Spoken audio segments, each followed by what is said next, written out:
Hello, I'm Brienne. I'm the creator of this channel you're visiting currently, Girls and Their Cats. I'm also the author of Girls and Their Cats, the book. And I thought I would just introduce myself and tell you a little bit about the project in case you're interested. This is Tuck, by the way. You might have seen Tuck's feet on the internet. This little guy has some famous toe beans. He has no idea. I started Girls and Their Cats in 2014 when I moved to New York City. I was up until this point an amateur photographer for many years, and I was looking for a project to work on. And when I moved to New York City, the project I started was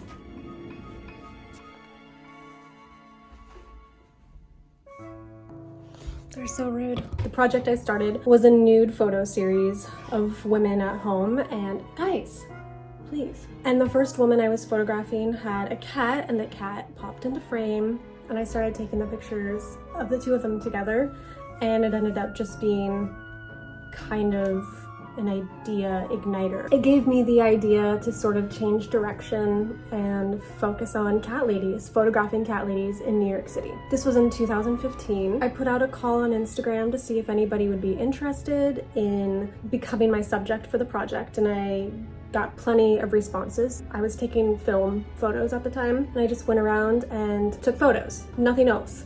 And eventually I started adding a story to the photos so you could get to know the cat lady and also hear about how she adopted the cat. After I started photographing these cat ladies, I would post them on Instagram, and they began to pick up some attention, and some news outlets wrote about the project, and then I just began to get a lot of followers from it on Instagram. It was primarily an Instagram project, and then I had a website. I did some news interviews. The whole thing was inspired by my own cats, being a cat lady myself, and realizing that we just didn't get a lot of good representation. There was still a lot of stigma around having a cat. Felt like it was a really outdated stereotype, because personally in my life, most of my friends have cats, and they are all very cool and interesting women. So I figured that would be a better idea for the project, and that's the direction I went in. And since 2015, I have photographed over 400 cat ladies. When I did the book, I traveled to Portland, Oregon,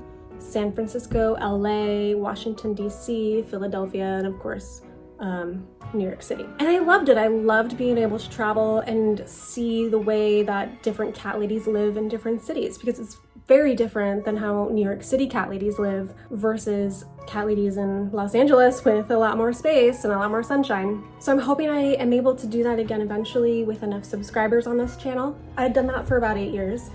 And then recently I had just sort of lost my passion for the project a little bit. I was just feeling a little bit uninspired until I decided to start this YouTube channel. So I'm changing direction slightly. Everything is on video, and I feel like it's so much more interesting. It feels like a better fit for me. I still live in New York City, so all of these video shoots take place here, but I'm hoping that with time, I will be able to take this project on the road. I've not been a YouTube creator for very long, just a couple months, but I'm hoping that good things will come from it. I believe strongly in this project. I believe that this is an area that we don't get to see very much. We don't get to see how cat ladies live. We don't get to see the products that they use, and we don't get to see all of the weird, cool cat art that they've collected over the years. So this project is basically a celebration of cat ladies, and I hope that you will subscribe, help support the project by subscribing. Cats are amazing, cats are special, and anybody who says they don't like cats just hasn't met the right one.